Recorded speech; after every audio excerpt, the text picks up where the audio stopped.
we were reading about the structure of cell, right?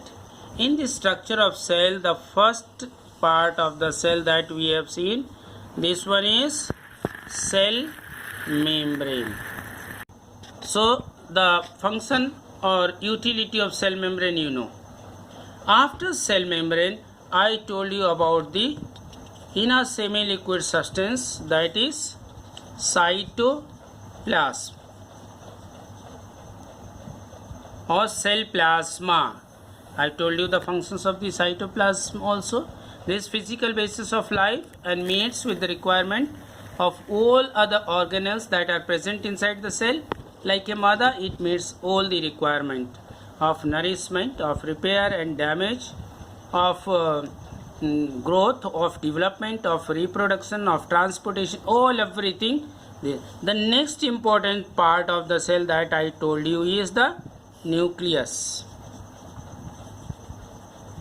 Nucleus is bound by a nuclear membrane. Inside the nucleus you have the hereditary material known as the chromosomes, and on the chromosomes genes are located that are the store packets of features and characters of that particular person. And inside this some one or two spherical bodies called nucleolus also present, right? The next very important structure that we are going to read is the chloroplast. This chloroplast is not present in all these cells, right? This chloroplast is present only in the plant cell. This is called plastid. So you have heard many times I use the word chloroplast or chlorophyll you heard. So chlorophyll is present in the chloroplast, that gives green color to the plant leaves, and because of this chlorophyll plants are capable of photosynthesis or producing their own food. So plastids are, you can say, the color boxes. Plastids are the color boxes. Leaves green, then the flowers yellow, red, purple,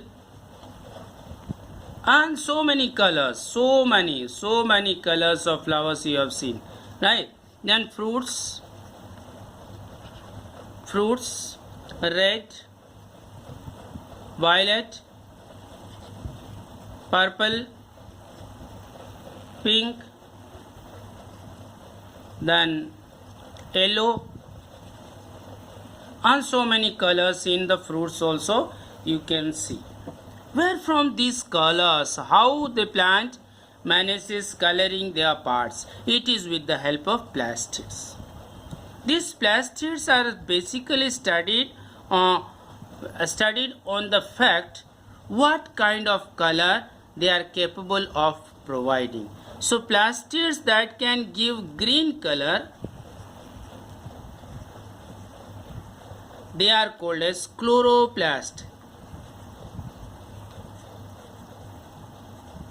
That are called chloroplast or chloroplastid, right? That can give green color.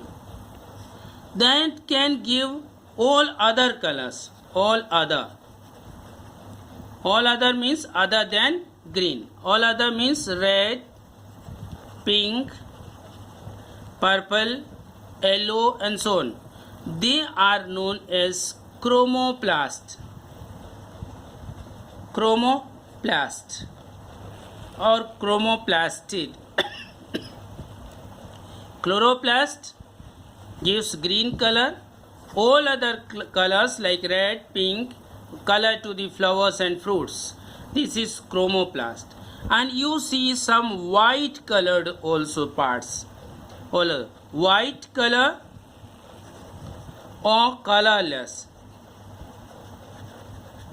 The white color and colorless parts, they are known as leucoplast.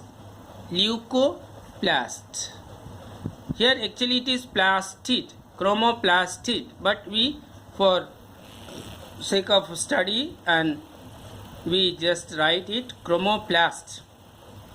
So now you know the part of the cell that gives color to different parts of the plant. They are known as plastids.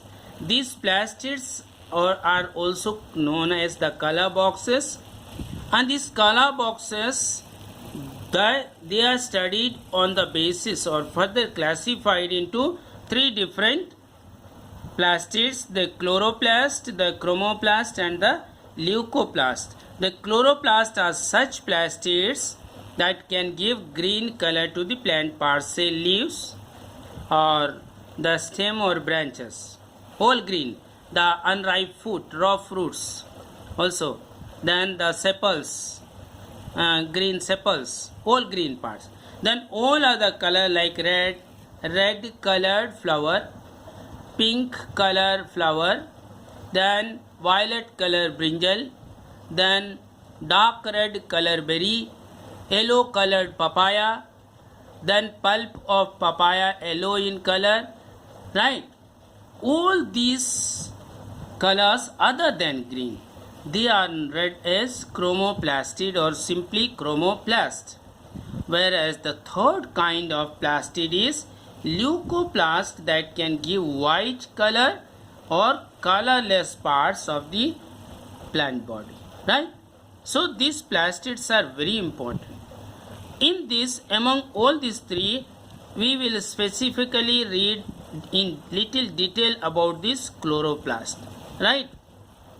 So this chloroplast, I will separately draw the structure. Chloroplast is a double membrane structure. Most of the organelles are double membrane structure, right? So this way, this one is inner membrane,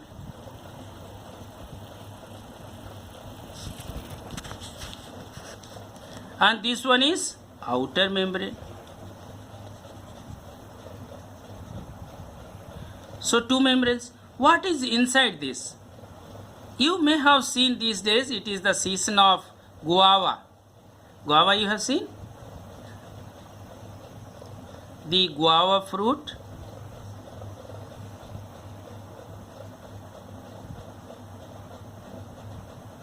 Inside the guava, you see the parts that we eat is the pulp, right?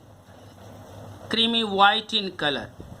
And in this, at some places you find the seeds, right? This way it is wholly packed structure. Similarly, this chloroplast is having disc-shaped structures like this. Just like as you see in parties, the plates are arranged in the marriage parties for dinner or the supper. Plates are arranged one above the other. This way structures are arranged. These vertically arranged disc-like structures, these are known as grana, right? And this all should not fall down this way, that way, so that it is packed with a material. All around this is packed with a material. As seeds are packed with the pulp of guava, similarly this grana is packed with material. This packing material is known as stroma, right? This is all about the structure of chloroplast in the cell. I'll repeat it. Chloroplast is a double membrane structure, maybe oval in shape, as the guava fruit you have seen. It has two membranes, the outer membrane and the inner membrane. Inside this, as the dining plates are arranged one above the other during a party, dinner party or marriage party, similarly structures, disc-like structures are arranged one above the other like this. One, then one more, then one more, then one more, like this. Structures are, these are called as grana, right? And this grana is packed with a packing material, that is ground material, and that is called as stroma. Stroma is packing or ground material, ground or packing material, right? Now this grana is the important part. This grana is capable of trapping the sunlight. This is the structure that can trap the sunlight and use that solar energy to combine carbon dioxide and water together to form the carbohydrate or sugar.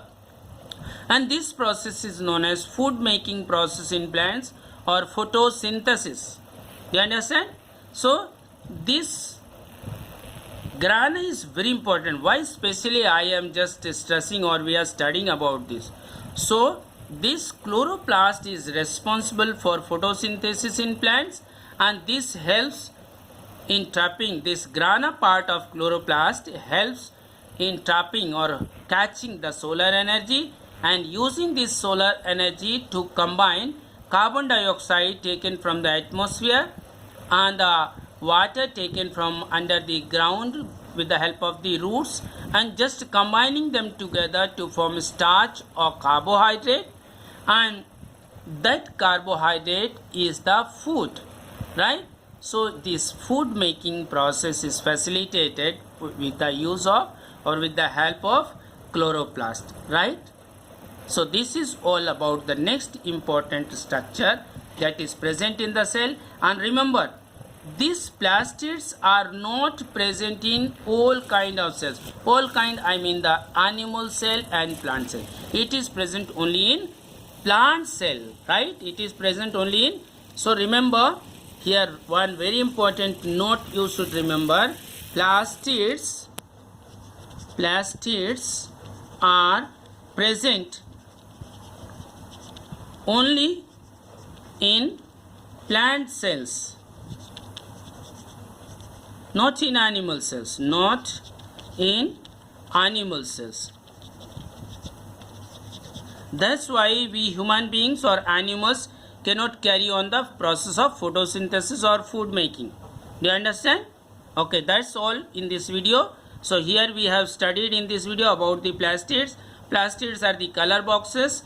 Plastids are studied on the basis of what kind of color they can provide to the parts of the plant. If it is providing green color, that type of plastid is known as chloroplast. All other colors like red, pink, purple, yellow, any other color, that they are read as the chromoplast, and white and colorless parts are because of leucoplast. Specifically we read the chloroplast because it helps in the process of photosynthesis. I told you these are the double membrane structure, outer membrane, inner membrane, as the seeds are present in the guava. Similarly, their disc-like structures are arranged one above the other in the column. They are known as grana, and this grana is packed with the packing material so that they may not be disturbed. This packing material or ground material is known as the stroma. Grana is having the ability to trap the solar energy and use that solar energy to combine carbon dioxide from the atmosphere, taken from the atmosphere, and the water absorbed from the soil by the plants, and thus they are combined together to form the sugar or carbohydrate for the, that is food for the plant. And that food is used by the plants as well as by the heterotrophic all animals also. We get our food from the animals. And remember this carbohydrate, how much carbohydrate they produce, that much of carbohydrate they do not use. For example, their need for carbohydrate is 1 kg. I am using this word kg so that you can understand. But in a day they produce 10 kg. Means many times more they produce this carbohydrate, right? And this carbohydrate remains stored there in their body. How it is stored, that we will see in the next video, right? Thank you.